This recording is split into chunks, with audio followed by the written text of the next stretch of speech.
Hey guys, we just wanted to give you a quick little warning before today's episode. There's a bit of graphic content and imagery, especially in the video portion of this. And we just wanted to give you guys a heads up in case that's something that you may be, upset by or offended by. Yeah, and same old stuff. We just Google this stuff. We're not experts, and we're going to swear. So, sorry. And yeah, like, subscribe if you like it.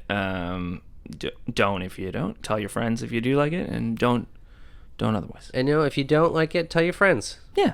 Get a conversation started. That's right. That's what we're here about. We're about learning and making new friends with different opinions. I got hymns here. Get him while they're holy. Fresh from God's brain to your mouth.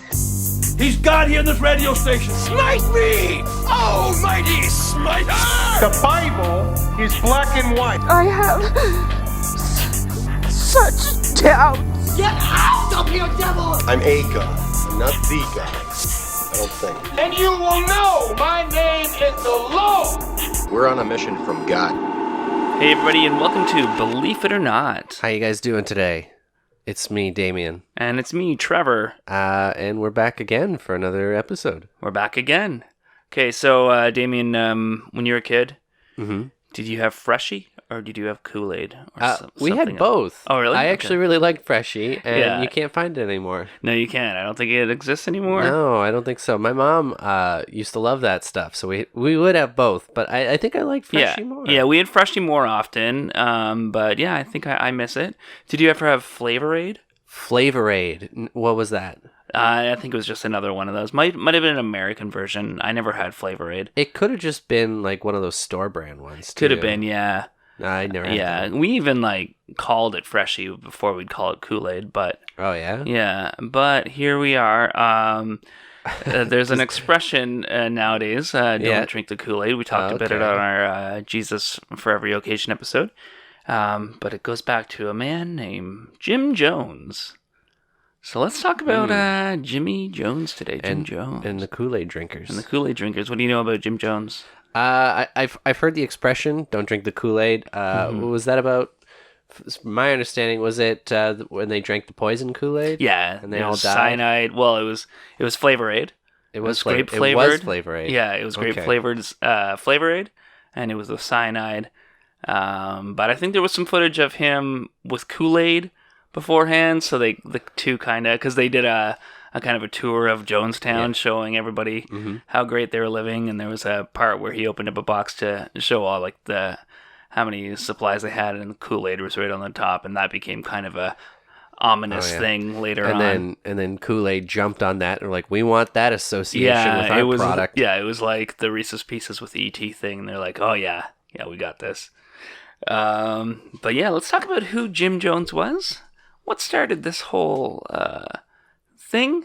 The whole drinking the Kool-Aid thing? Why don't we start at the beginning? I thought it'd be fun to do kind of like a Reservoir Dogs style thing where, we kind of jump all over the place. Oh yeah, that would be cool. Yeah, kind of. Tarantino wanted to do that for that other movie, True Romance. That was originally the way it was, and then they put it in chronological order because he didn't direct that one. Uh-oh. That one guy did. All right, so Jim Jones was born in 1931 in Indiana. I didn't even write down the name of the town. Just somewhere in Indiana. In Indiana. That's good enough. Yeah. His dad was reportedly a KKK member, a Klansman. But Jim Jones didn't like that. He liked black people, and one of his biggest fights he ever had as a kid with his dad was when he invited a black friend over, and his dad wouldn't let him in the house. So they didn't get along very well. He was a very awkward kid, social outcast, you would say. Yeah. But he became, at an early age, he became obsessed with death, and he became obsessed with religion. Never really believing religion, it doesn't seem, but just being obsessed with the concept. It was more, the idea of it that he liked, and how it got people together and stuff like that. Yeah. Couple stories from people around were that he would hold funerals for farm animals. Whenever one of the farm animals would die, he would hold a full funeral for them. Okay. One report had him stabbing a cat. I don't know how confirmed that is, but they saw him stab a cat. Well, they say, mutilating animals is the first sign, right? Yeah, exactly. Or like one of the first signs. Yeah. Of a serial killer. Of a serial killer. But yeah, with the social outcast status, he says that's what kind of helped him start fighting for the rights of black people and of other minorities and stuff like that. And he became very active at a very young age, trying to fight for like equal rights for kind of everyone. Yeah. Well, it seems like this guy was on the right track initially, right? Yeah, exactly. Where does it all go wrong for him, though? Well, it takes a while. It's like a kind of just a sad overall arch, like where there's always something a little off about him. Mm-hmm. But let's see, he graduated high school in 1948 with honors and graduated early, and then he got married to a woman named Marceline Baldwin. And who remained married to him until they both died at Jonestown. Mm-hmm. But they moved to Bloomington, Alabama. He attended University of Bloomington, but then he heard a speech from Eleanor Roosevelt about the plight of the African American, and he ended up moving to Indianapolis because he thought he could do more good there. And so he moves there. He starts going to Butler University at night. It took him 10 years to get a degree, so from 1951 to 1961. Oh, wow. But this was because it was night school, and he was also a very busy boy. Mm-hmm. So he was a communist. He loved communism, and he loved reading Marx, and before World War II, he loved reading Hitler, and then he was like, no. But became kind of, obsessed with Marx and Lenin and all that, and just really loved communism. Mm-hmm. But it's also the McCarthy era, right? And nobody liked communism back then. No. So, in that part of the world. He was going to some communist meetings and stuff. Brought his mom along one time, and the FBI ended up harassing her at her work. Oh, really? They found out she went to this rally, so they shouldn't have had her work. They were very anti-communist for a while there, so. Yeah, it was pretty bad. And then there was a bunch of, big communist trials and stuff that made him the kind hearings? of fear. Was he involved in any of those? He wasn't involved in any of it, but just the fact that they were going on and they had harassed his mother kind of made him realize that he probably shouldn't be so vocal about it. Yeah, he was on the list. Yeah, exactly. And that's why he decided, he was like, well, if I infiltrate the church, I can get a lot of these ideas across. That's fair. But, so he's like, his idea was to just get into the church, become influential there, and then preach the ideas.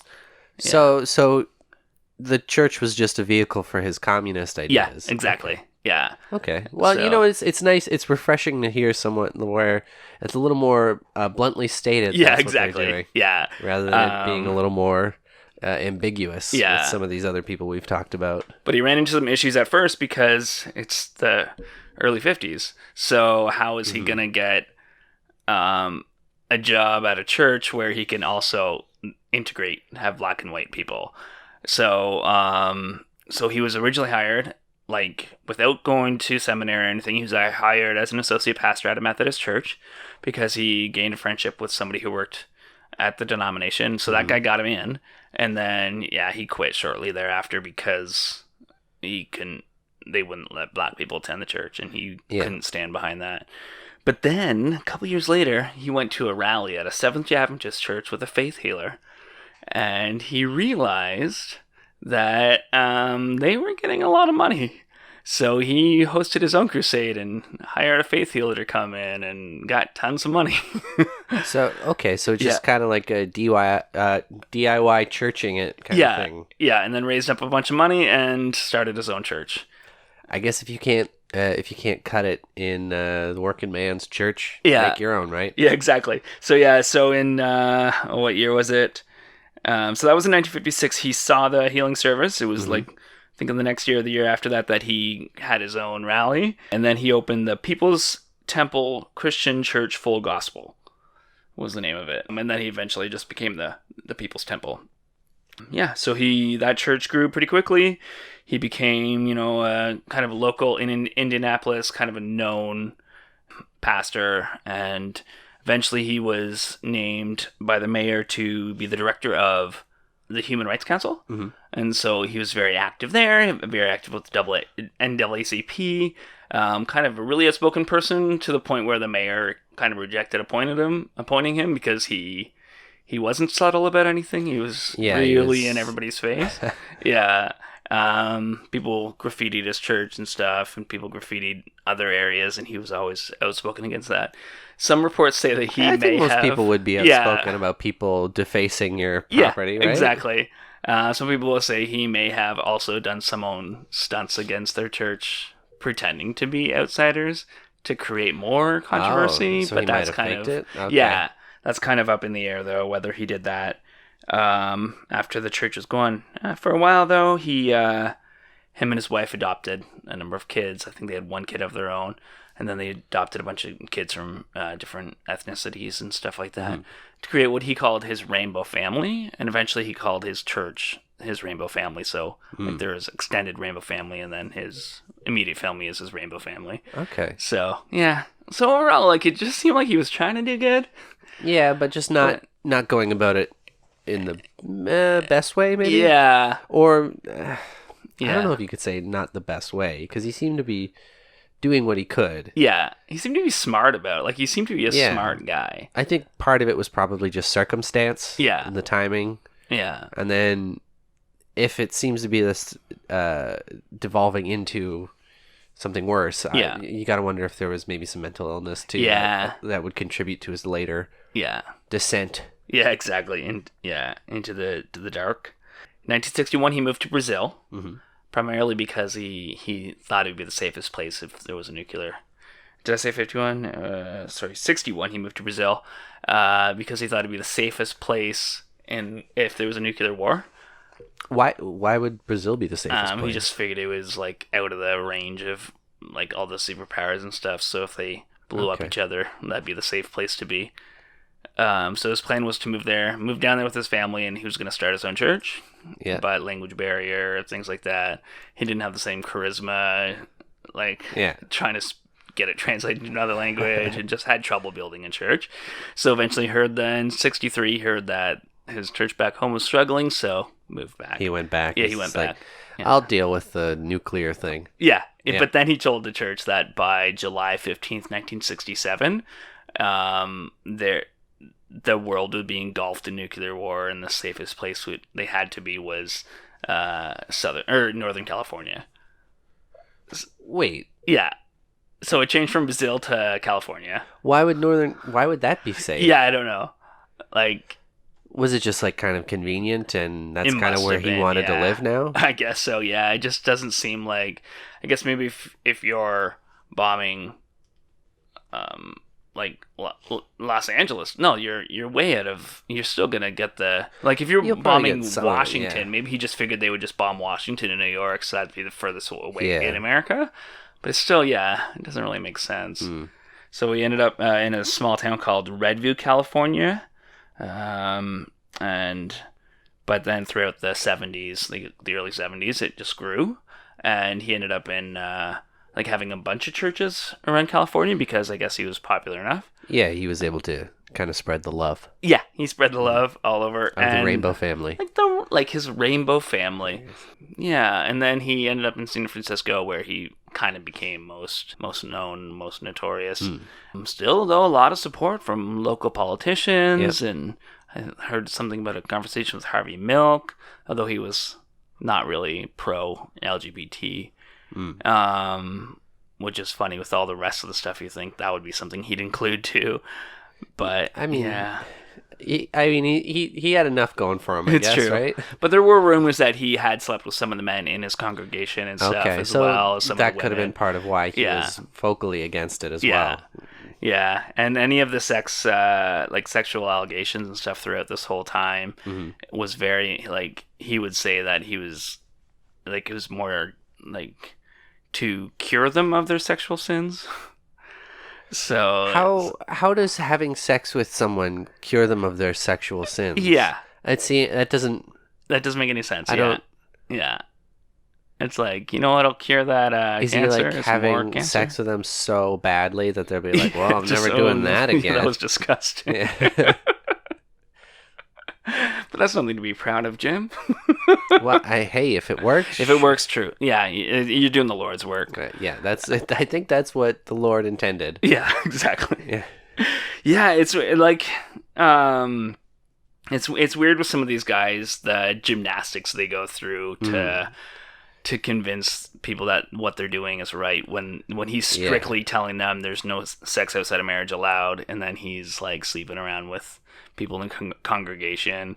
Like later on, he claimed that he was a biological father of somebody in his congregation, and he used that to fight for them to like stay in Jonestown when his parents wanted to get him out of there. Oh, really? And he said that no, you convinced me to have sex with your wife, and because you couldn't get her pregnant, so I'm the biological father. And they're like, what? That never happened.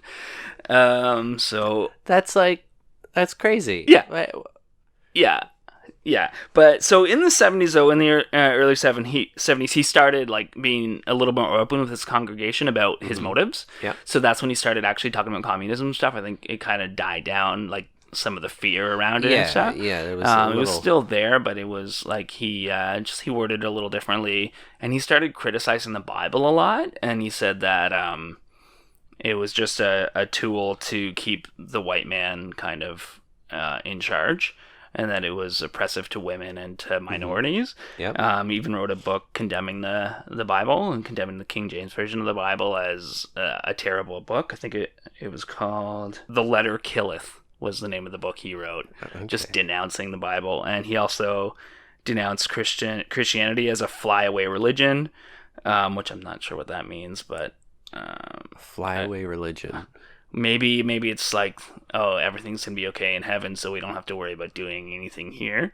Okay. Yeah. And he denounced God as a sky god who was no god at all. Like, basically, he doesn't really interact with people down here.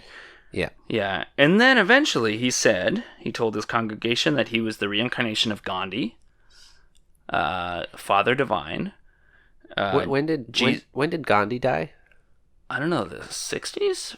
No, 40s. It was probably after he was born. After he was born, yeah. Is that? Because he was born in 31, and maybe it was before that, but I don't think so. I don't think that's how reincarnation works. Yeah, I don't think so either. Yeah, and I don't know if you can be the reincarnation of like 5 different people, because he said Gandhi. Oh, maybe you can. Maybe like you get parts of them. Oh, you get parts of their soul, like a Megazord. Oh, or like, yeah, that makes like sense. In or Power Voltron. Rangers. Yeah, or like Voltron. Yeah.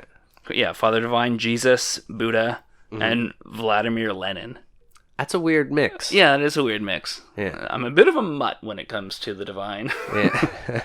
You pick like some of the biggest names, and then just some dude. Yeah.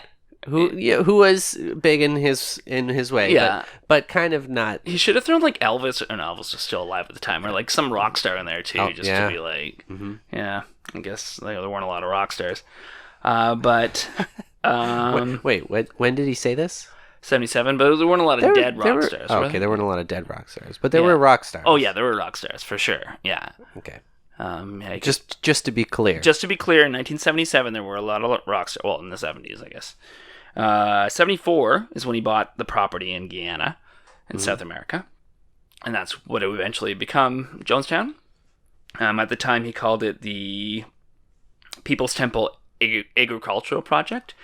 So it was meant more as a ministry to kind of the surrounding area there, and it was meant like you'd go down there for a while. It wasn't meant to be like the community at first where they'd all just more live. like a retreat. Then. More like a retreat, yeah. And then eventually it became Jonestown, and it became like kind of the promised land, the go-to place where we're going to create our own perfect communist society, and it's going to be the greatest place on the planet to live. But that guy I was telling you about, who he said he was the biological father of his child, this guy was named Tim Stowen, and the son's name was John Stowen. And it was this guy that was kind of the undoing of Jonestown in a lot of ways, because of the father was, or the father was, because of the fight with trying to get their son back. Because and eventually, everybody kind of moved down to Jonestown. 900 or close to 1,000 people actually moved down there, including this son after the parents kind of denounced the church and walked away, they still had this kid there. And so there was a lot of fight to try to... How old was the son at the time? I didn't actually see that. I think he was pretty young. I think he was a teenager, but the article I was reading, it didn't really say his age. Okay. So what happened was Timothy Stone moved down there kind of because he was already in a custody battle with his wife, and he thought that would help, and then he ended up... he moved his son down there first with the plans, and then realized that he denounced the church too, and so it was just kind of a big fight to get the kid back. And he started petitioning politicians and stuff to try to get something done. And eventually he found Leo Ryan, who took a lot of interest in this. It was a congressman named Leo Ryan. But meanwhile, down in Jonestown, he wasn't seen as much of a charismatic leader anymore, because he wasn't bringing new people in, because that was just how, their small community. Yeah. The other leaders started realizing that Jim Jones was, on drugs, addicted to drugs, was an alcoholic, was a sex addict. The guy wasn't this perfect person, perfect messiah they thought he was. Depends who you ask, man. That sounds like the perfect person. Yeah. I'm kidding. And people were hungry. They just didn't have enough food. They didn't have enough resource. People were overworked, and just everybody was miserable. And so this congressman, Leo Ryan, took a crew down to investigate it. It took him a while to get permission to do this, and he had to work with the local government as well. Yeah, well, there's going to be some international. Yeah, but the local government was also worried, so they kind of reached out and kind of worked together. So that's how it worked. Yeah, so then the congressman and NBC News crew came down to kind of film and got permission from Jim Jones and everybody, and went in there, and they show up. Jim Jones is throwing them a big party, and everything's great. And then, so they interview some people, and then they find out that at first everyone's saying it's great, and then eventually they start getting a few people to admit that it's not that great. It's not going very well. Yeah. So Jim Jones is like, oh no, people love it here, but if people are homesick or they want to leave, they're welcome to. So they arranged, we'll fly some people out. So they said, whoever wants to come with us, you can come with us. I think they got about 15 people who were like, yeah, we're gonna go with you. Yeah. And so they go out. They didn't leave on the best terms. They didn't leave with a party. It was kind of an awkward exit. They get to the airstrip, and Jones had told his security team or whatever to follow them and gun them down. So he gets there and shoots. Well, they get there and start shooting at the field. The congressman, Leo Ryan, is killed. The NBC correspondent is killed. I think it was 5 people in that group are killed and a number injured. And then that's when he starts telling everybody to take the Kool-Aid, which apparently he had done a test run of before to test their faith, where he told them it was poisonous Kool-Aid, but it was just regular Kool-Aid. Okay. Flavor Aid. Yeah. So to kind of set the precedent of it being like, we're testing your faith with this. Yeah. But then he started convincing them. He's like, if we don't take this Kool-Aid now, if we don't drink this, because those men are dead, they're going to send in paratroopers, and they're going to kill us all, including the babies, and they're going to torture us. So this is the best way out. And God's shown him, that they're going to end up on another planet anyway, and they're going to be fine if they go all together. So there's audio tape. He recorded everything too. His whole speech that he made was a 45-minute, it's the saddest thing you've ever heard. Oh man. Yeah, and you can just hear kids crying in the background. Well, they gave it to the children too, right? Yeah, 304 kids died. Oh, wow. 909 people in total. Yeah. So, yeah, it was pretty... Yeah, and it's not a quick death either. It's a painful death. He was one of the last people to die. He shot himself, so he didn't even take the poison. Okay, so he went a different way. Yeah, he waited till everybody was kind of dead, and then he shot himself, all while making speeches like, oh, see, I pulled some quotes from the that he said in the tape. They torture your children. They'll torture some of our people. They'll torture our seniors. Stop these hysterics. This is not the way for people who are socialists or communists to die.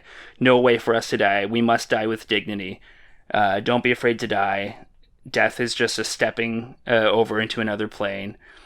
it was just depressing stuff. Yeah. So, yeah, and then it became, so they all died, and it just became like kind of headline news for a long time. It was just shocking for so many people. Because he was still, like, even after he moved down to, like, after they started Jonestown, they still had a lot of supporters.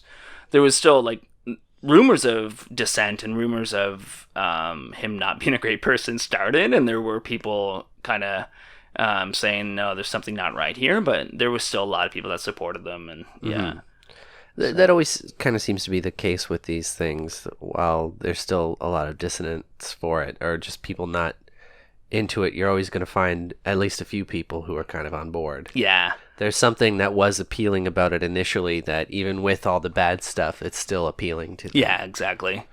Yeah. It's just a overall sad story. Yeah. That's become such a part of pop culture. Mm-hmm. But I guess we see that with, like, 9/11, how that's becomes, like, I remember when it happened, just that feeling of, like, tragedy and stuff, and now it's just so many things, like, just so many jokes in pop culture just about 9/11 and stuff, and, like, but, I don't know.